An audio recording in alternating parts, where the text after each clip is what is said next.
সাল্লাল্লাহু আলাইহি ওয়াসাল্লাম হাদিসে আমাদেরকে স্পষ্ট করেছেন সন্তানদের সাথে ইনসাফ করার জন্য।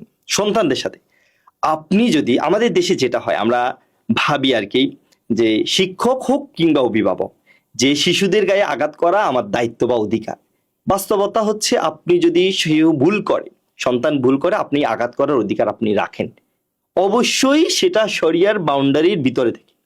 শরিয়া যতটুকু আপনাকে আঘাত করতে বলছে, যেমন মুখে আঘাত করা একদমই যাবে না, এমন আঘাত করা যাবে না যেখানে দাগ পড়ে যেতে পারে বা আঘাতের চিহ্ন থাকে, এরকম আঘাত করা কিন্তু শরিয়া একদম অ্যালাউ করে না। এক, দ্বিতীয় কথা হচ্ছে যে আপনি যদি আপনার রাগের কারণে আপনার সন্তানকে একটা আঘাত করেন, আল্লাহর কাছে আপনাকে জবাবদিহি করতে হবে।